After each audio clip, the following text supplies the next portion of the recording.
On January 1, 1991, the Soviet Union stood as the largest single country in the world. It covered approximately 8.65 million square miles, nearly one-sixth of the Earth's entire land surface, home to a population exceeding 290 million citizens. It possessed tens of thousands of nuclear weapons and maintained a massive military sphere of influence encompassing most of Eastern Europe. Yet, on December 25, 1991, exactly 11 months later, Mikhail Gorbachev resigned as its president. The very next day, the Soviet Union dissolved completely. The single massive entity fractured, replaced by 15 independent nations. A global superpower had essentially vanished overnight. To understand how a state with that level of military and geographic scale could simply cease to exist in less than a year, we have to look at how it was built. The Soviet state was forged in the fires of the Russian Revolution. In November 1917, Vladimir Lenin's Bolsheviks seized power, plunging the region into a brutal civil war that lasted until 1921. After Lenin's death in 1924, Joseph Stalin consolidated control. He forced the rapid transformation of a peasant agricultural society into an industrial powerhouse through state-mandated collectivization, rigid 5-year economic plans, and mass terror. This raw industrial capacity was tested to its absolute limit when Germany invaded in 1941. Hit with a near-catastrophic offensive, the state managed to recover and mobilize its massive population to push the German army back. By 1945, the Red Army stood in the ruins of Berlin. The Soviet military had destroyed the Wehrmacht, but at an overwhelming cost of approximately 27 million Soviet lives. Surviving that level of apocalyptic conflict cemented the Soviet Union's status.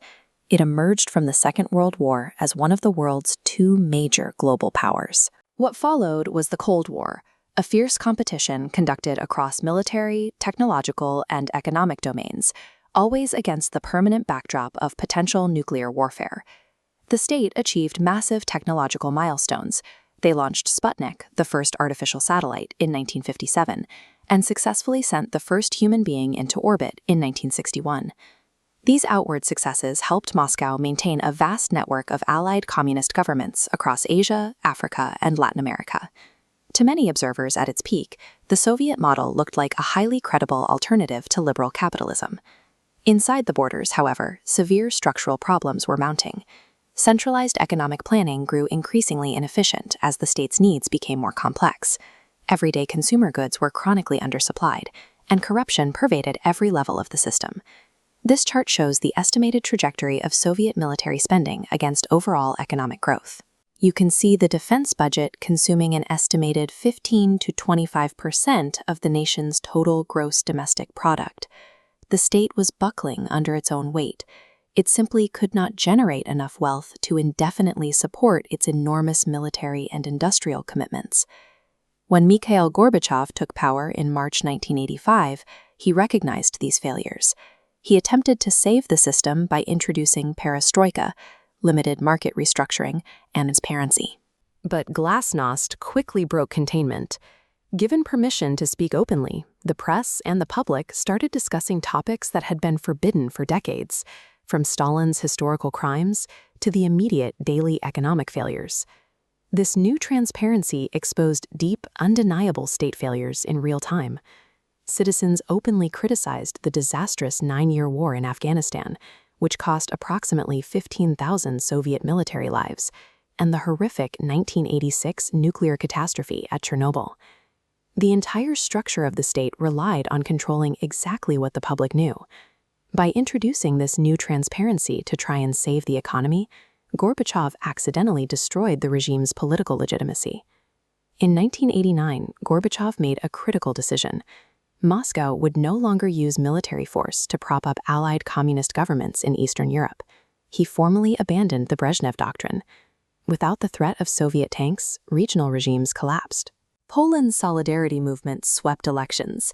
Czechoslovakia experienced the Velvet Revolution, and by the end of 1989, East German citizens had pulled down the Berlin Wall. The momentum crossed into Soviet territory. The The Baltic republics declared their independence, followed quickly by the Caucasus region, and then Ukraine. Desperate to stop the collapse, Communist Party hardliners placed Gorbachev under house arrest and launched a coup in August 1991. In response, Russian politician Boris Yeltsin emerged as the public face of the opposition.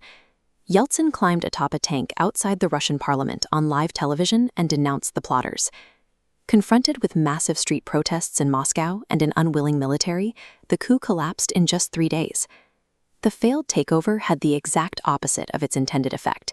It completely wiped out whatever remaining authority the Central Communist Party held. The final legal blow landed on December 8, 1991. The leaders of Russia, Ukraine, and Belarus signed the Belavasia Accords, formally declaring that the Soviet Union no longer existed. And on December 25th, Mikhail Gorbachev resigned. The solid red Soviet flag was lowered from the Kremlin for the last time. It left behind a highly contested legacy. This was a state that rapidly industrialized an empire, produced world-class science, and broke the back of fascism in Europe.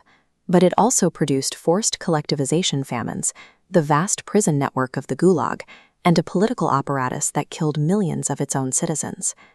Modern leaders like Vladimir Putin have called the collapse a geopolitical catastrophe. Yet for many of the people who actually lived under the system, the dissolution meant something entirely different. The dissolution closed out a brutal historical experiment in total state control. A system built to command a continent eventually proved incapable of sustaining itself. In our next episode, we are looking at the actual history of a real secret society, the Illuminati, founded in Bavaria in 1776. We will explore what this short-lived Enlightenment organization actually did, how it was destroyed within 10 years, and why it became the world's most elaborate and enduring conspiracy theory.